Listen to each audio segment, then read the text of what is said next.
Next topic, ecology diversity index. So, ecological diversity refers to the variety of organisms in an ecosystem, including species diversity, genetic diversity, and ecosystem diversity.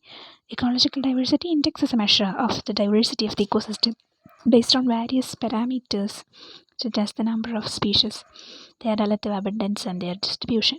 There are several types of diversity indices used to measure ecological diversity, including the Shannon Index, Simpson Index, and the Biodiversity Index. The Shannon Index, also known as the Shannon-Weaver Index, is a commonly used diversity index in ecology. It measures the uncertainty or entropy associated with the distribution of individuals among different species within an ecosystem. The formula for Shannon Index is given, where H is the Shannon Index, PI is the proportion of individuals belonging to the ith species, and ln is the natural logarithm. The Simpson Index is another diversity index that measures the probability that two randomly chosen individuals belong to the same species. The formula is also given, where D is the Simpson Index, Ni is the number of individuals in the ith species, and N is the total number of individuals. I just want to share something. Just please read these two topics from somewhere else, because the equation is not that much clear in this video, so it would be better just to refer equation from somewhere else and then just read this topic given here. The biodiversity index is a measure of the overall biodiversity of an ecosystem, taking into account both the number of species and their relative abundance. It is calculated by multiplying the number of species by the proportional abundance of each species and then summing the products. Formula is also given. The B is the biodiversity index and PI is the proportional abundance of the ith species. Then ecological diversity indices are important because they provide a quantitative measure of the health and stability of an ecosystem. Higher diversity indices indicate a more stable ecosystem that is less susceptible to disturbance, whereas lower diversity indices may indicate a vulnerable ecosystem that is more likely to experience ecological disruption or collapse. Ecological diversity indices are also used to evaluate the effectiveness of conservation efforts and to monitor changes in ecosystem over time. For example, a study of a forest ecosystem may use the Shannon Index to quantify the diversity of 3 species, and the Simpson Index to measure the probability of finding 2 trees of the same species, and the Biodiversity Index to access the overall health of the forest.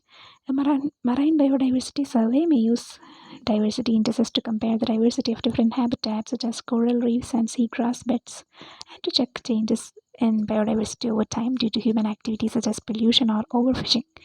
In summary, ecological diversity indices are a valuable tool for ecologists to qualify and quantify and evaluate the diversity of ecosystems and to monitor changes in biodiversity over time. They provide a quantitative measure of the health and stability of an ecosystem and can help guide conservation and management efforts to preserve and protect biodiversity. Life tables. A life table is a tool used to check and used by ecologists and demographers to study the life expectancy and reproductive potential of a population. It is a mathematical model that provides a snapshot of the survival and reproduction rates of individuals in a population at different stages of life. Life tables can be used to study the population dynamics of a wide variety of organisms, including plants, animals, and humans. The following are the steps involved in constructing a life table. Define the population. The first step in constructing a life table is to define the population that you wish to study. This may be a group of individuals of the same species or a subset of a larger population. Then collect data. Next, data is collected on the survival and reproductive rates of individuals in the population. This data can be obtained through field observations or experiments. Then group individuals by age. Next step, group individuals by age. Individuals in the population are then grouped by age. This is typically done in intervals of 1 year or less. Then calculate survival rates. Survival rates are then calculated for each age group. This is done by dividing the number of individuals in an age group by the number of individuals in the previous age group. Then calculate mortality rates. Mortality rates are calculated by subtracting the survival rate from 1. This gives the probability that an individual will die during the next time interval. Then calculate fecundity rates. Fecundity rates are then calculated for each age group. This is done by counting the number of offsprings produced by individuals in each age group. Then calculate life expectancy. Life expectancy is calculated for each age group by dividing the number of individuals in an age group by the number of offsprings produced by individuals in that age group.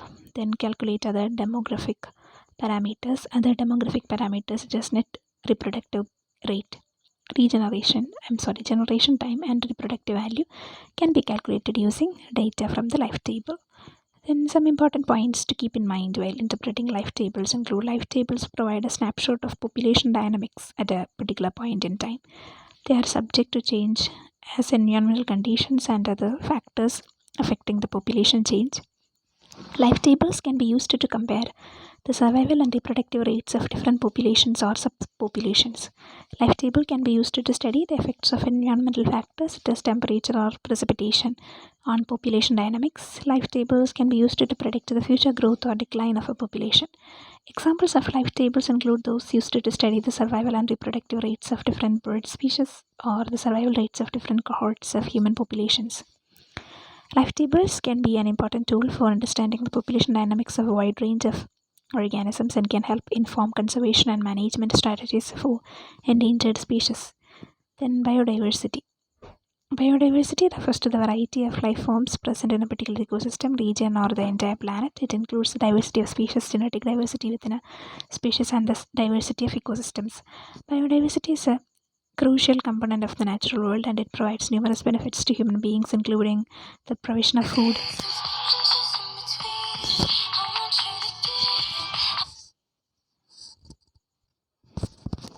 Biodiversity is a crucial component of the natural world and it provides numerous benefits to human beings, including the provision of food, medicine, and other resources, as well as the services that ecosystem provide, such as clean air and water.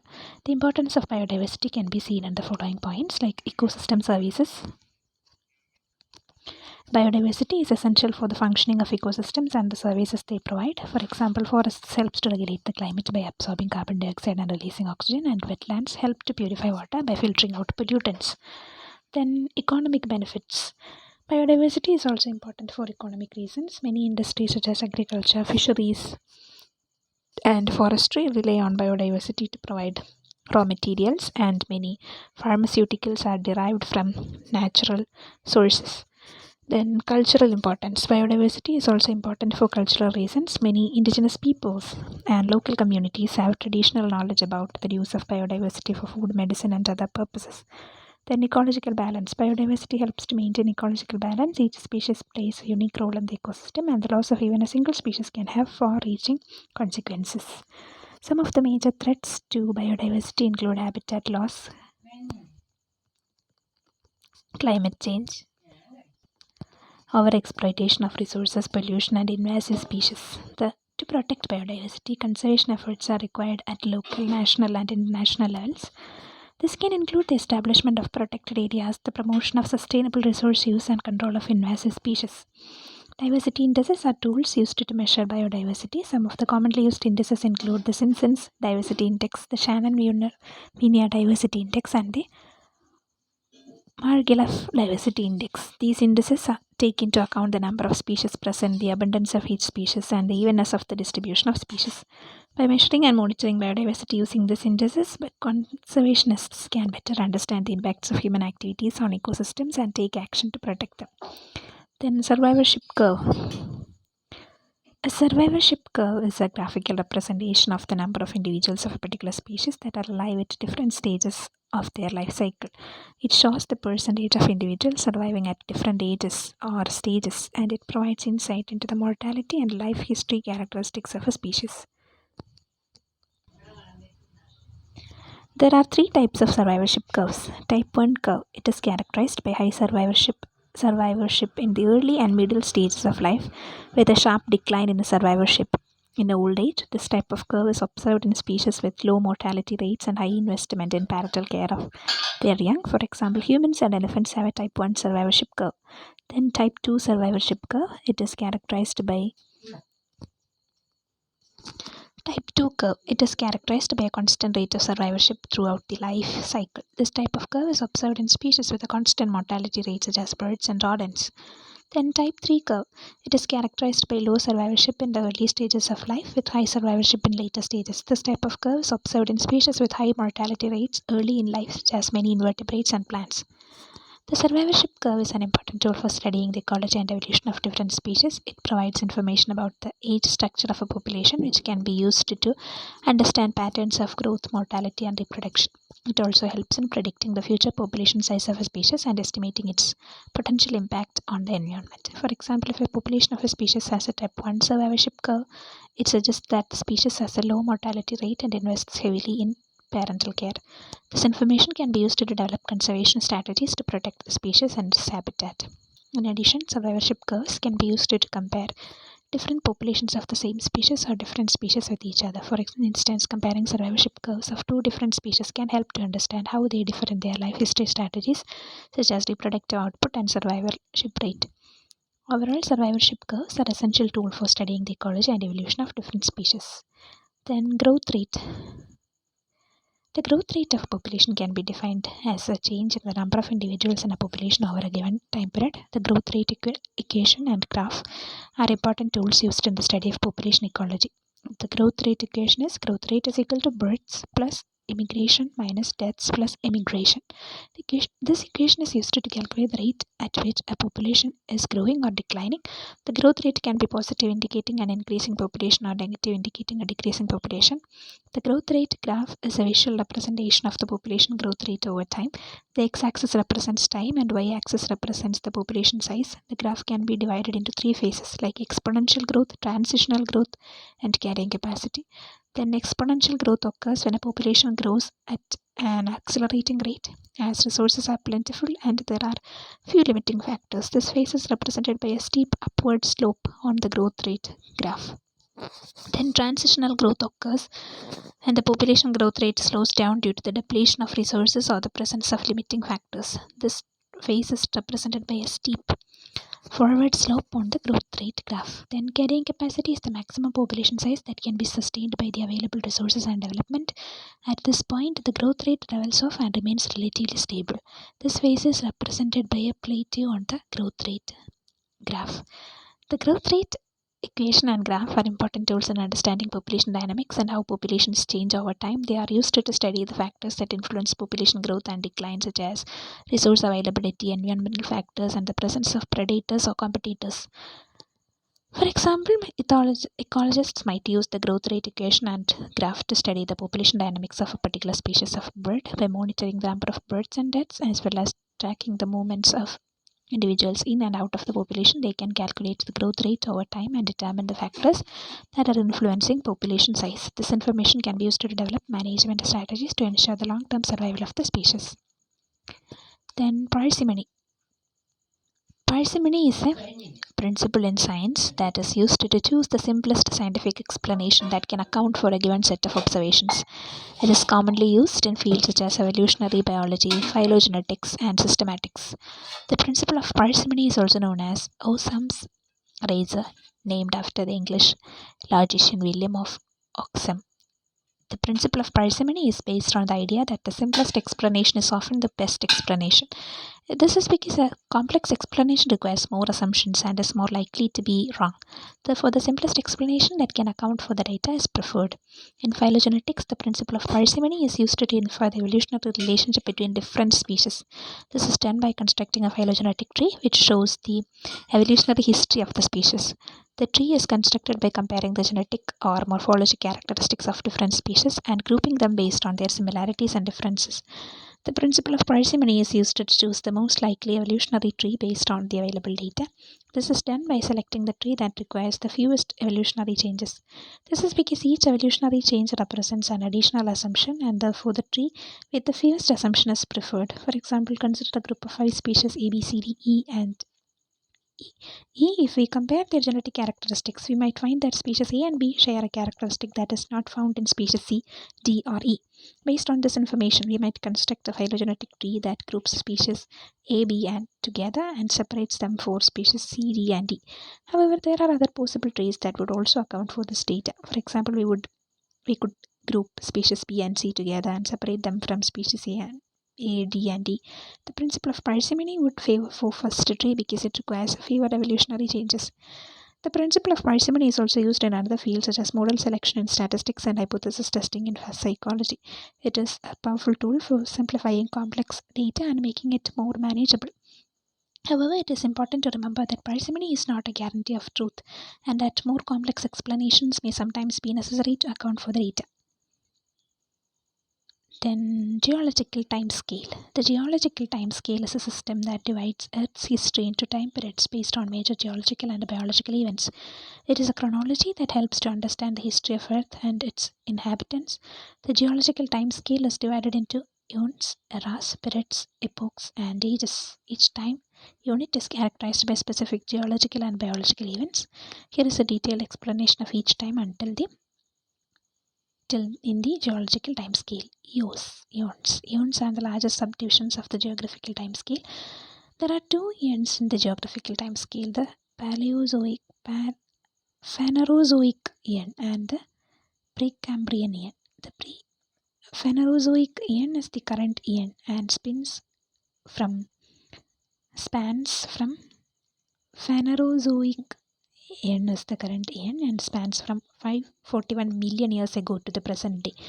The Precambrian eon spans from the formation of the Earth to 551 million years ago. Eras are subdivisions of eons. There are three eras in the Phanerozoic eon: the Paleozoic era, the Mesozoic era, and the Cenozoic era.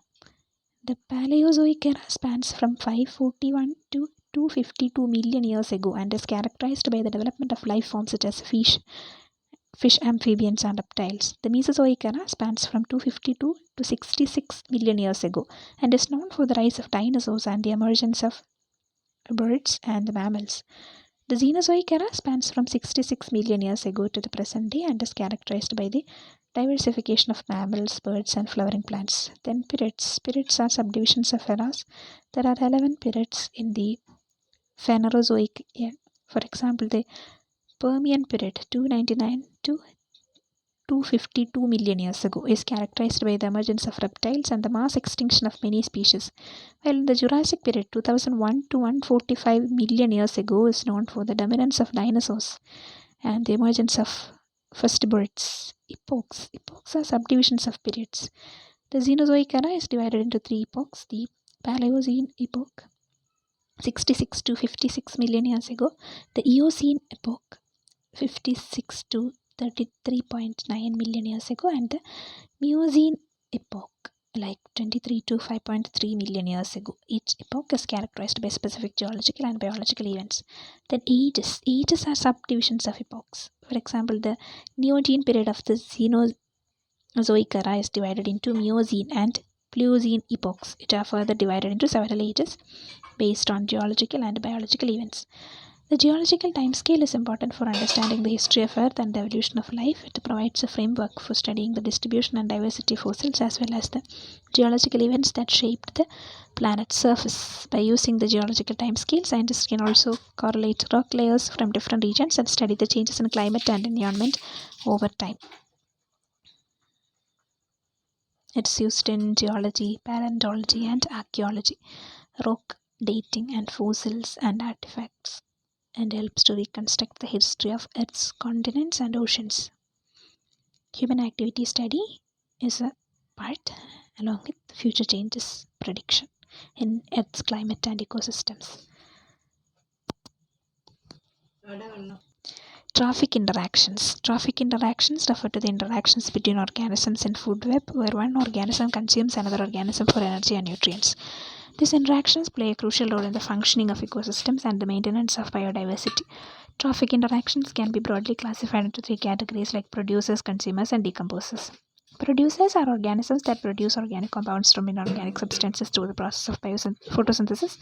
They form the base of food web and provide energy to another organism.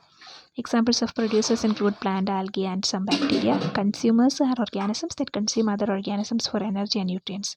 They can be further classified based on their position in the food web, which include primary consumers, secondary consumers, and tertiary consumers, and so on. Examples of consumers include rabbits, lions, and sharks. Then decomposers are organisms that break down dead organisms and organic matter into simple compounds, which are then recycled back into the ecosystem. They play a crucial role in nutrient cycling and maintaining the health of ecosystems. Examples of decomposers include fungi, bacteria, and some insects.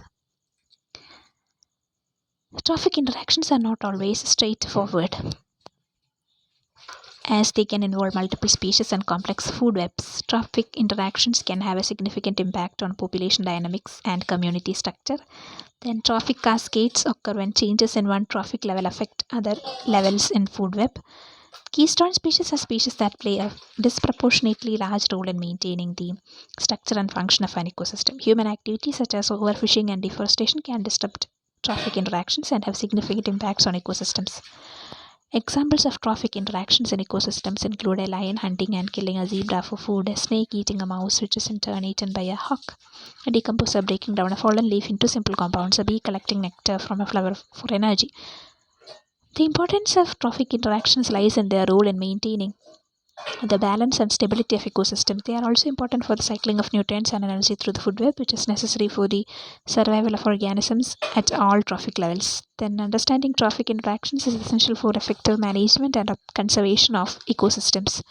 Then, ecological models.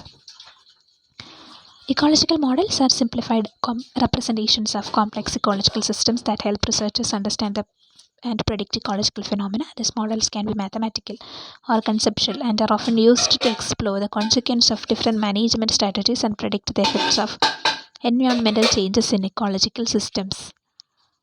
Like population models, these models describe changes in size and composition of populations over time, and they can be used to predict the effects of different factors such as predation or resource availability on population growth and dynamics. Ecosystem models describe the interactions between different species in an ecosystem and the flow of energy and nutrients to the system. They can be used to explore the consequence of changes in species composition or environmental conditions on ecosystem function. Then landscape models. The models describe the spatial distribution of species and habitats within a landscape. They can be used to explore the effects of landscape fragmentation or habitat loss on biodiversity and ecosystem function. Then agent based models. These models stimulate the behavior of individual organisms or agents and the interactions between them. They can be used to explore the effects of individuals' behavior or population and ecosystem dynamics. The importance of ecological models lies in their ability to provide insight into complex ecological systems that are difficult to study in the field. By simplifying the systems, researchers can identify key processes and interactions that drive ecological patterns and make predictions about how the systems will respond to environmental change.